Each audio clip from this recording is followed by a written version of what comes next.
In this video, we're going to introduce the functional group of alcohols. We'll talk about the naming of alcohols, physical properties including boiling point and acidity, and then briefly mention diols. You're already familiar with lots of different kinds of alcohols, whether or not you know it or not. The classic alcohol, quote unquote, is ethanol, which is the intoxicant found in beer, wine, and hard liquor.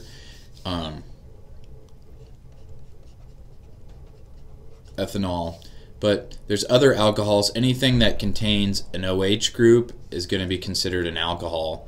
So you can have ethanol, you can have this compound which is 2-propanol or isopropanol. You can even have really complex alcohols. Oxycontin is an example of an alcohol that has a very complex structure but includes an alcohol functional group.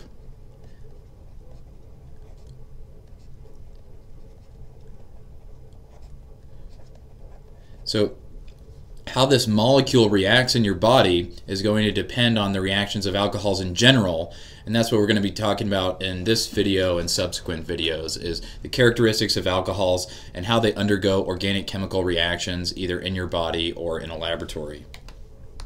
Okay, so the most boring part of any organic chemistry class is naming, and in this particular case we're going to talk about the naming of alcohols. So if you have a 5-carbon alcohol, just like any other compound, you're going to count the longest chain, number it to give the alcohol the lowest priority.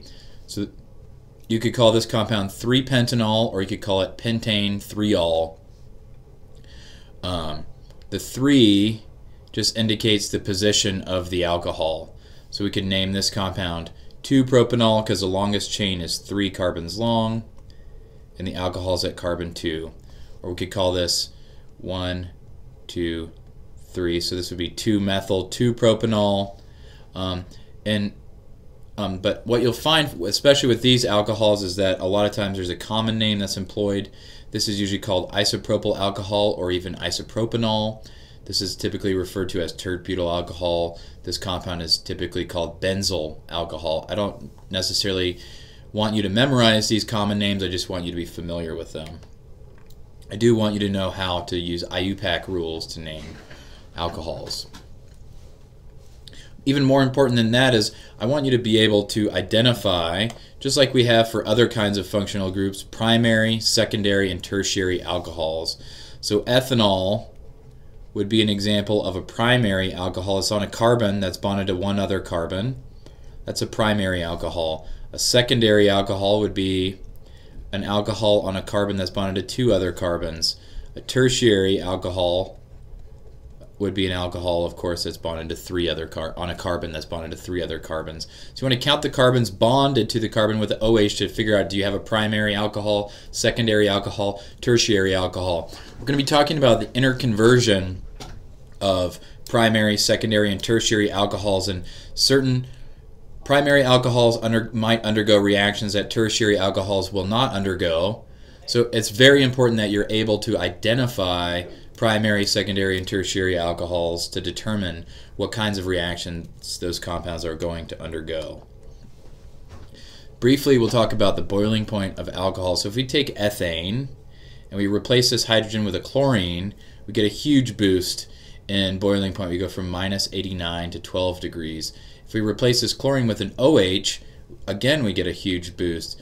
So this rhetorical question, why do these small changes result in very large changes in boiling point?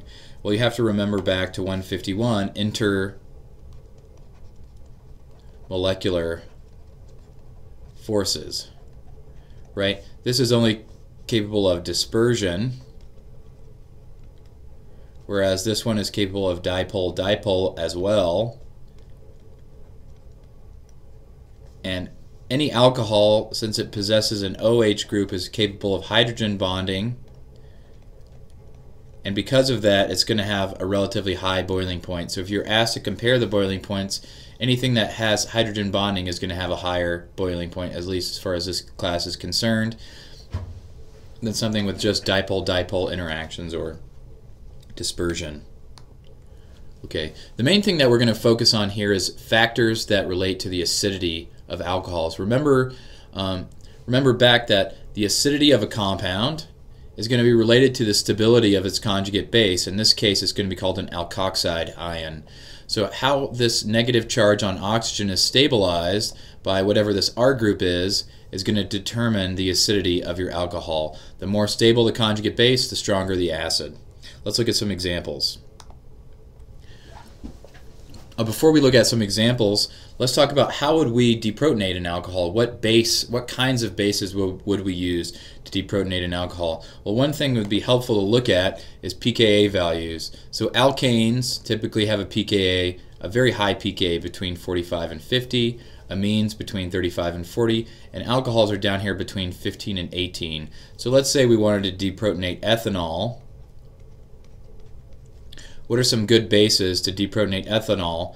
Well, anything that has a carbon with a negative charge. So let's say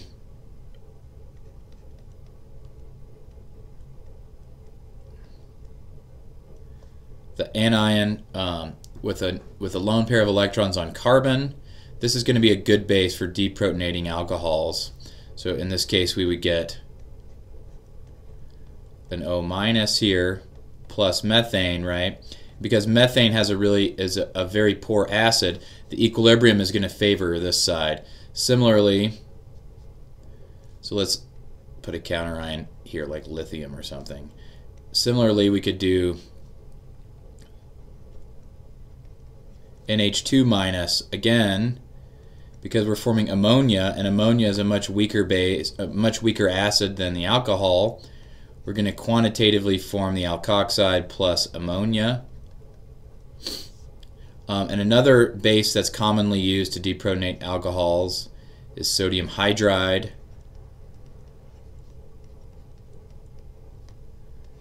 That will give you your alkoxide plus hydrogen gas, which will bubble out of the reaction. This has a pKa of about 35 or so.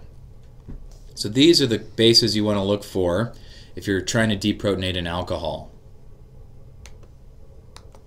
Okay, remember the factors that determine acidity: atom, resonance, induction, orbital, substitution, right?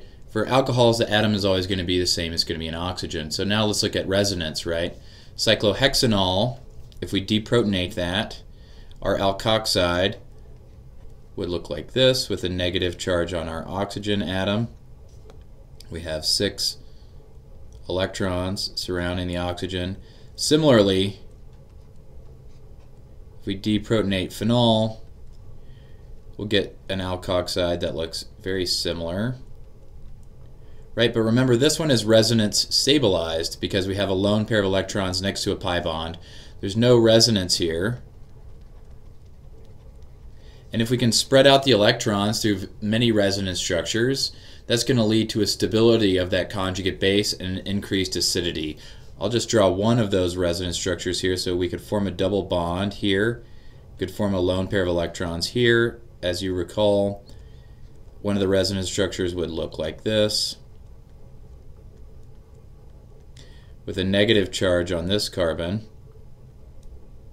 And then we could draw another resonance structure moving the negative charge here and another resonance structure moving the negative charge here.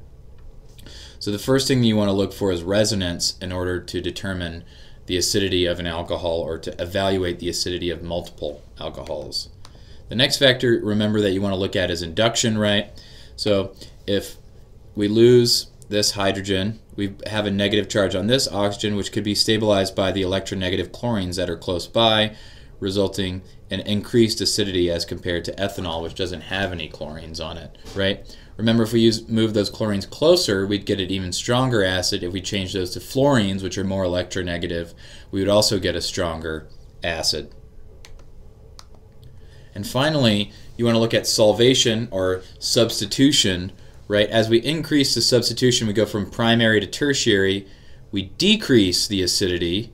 The reason being that less solvent molecules are able to surround that negatively charged oxygen and stabilize it. So we have a less stable alkoxide ion, and thus the corresponding acid is less acidic. Some common diols that you might have heard before: ethylene glycol has 2 oxygens. Glycol is a common word that just means diol, or 2 alcohols. Propylene glycol is just a 3-carbon diol. Ethylene glycol is commonly found in antifreeze. That's where you might have heard of it before. We've seen diols before. Previously, you can take alkenes and functionalize those into diols. If you treat this with a per acid followed by acidic ring opening, you'll get an anti-diol. Remember? So this is one way to make a diol. Or you can treat this with osmium tetroxide to get a syn diol. So you can have alcohols or diols, or you could even have triols and things like that. You can have several alcohols in the same molecule, and we're already familiar with some of the reactions that form these kinds of diols. So to summarize, alcohols are named as alkanols, so you can have pentanol, butanol, hexanol, octanol, etc. You're going to number the carbon that possesses that alcohol group, so you could have 2-octanol, 3-octanol, etc.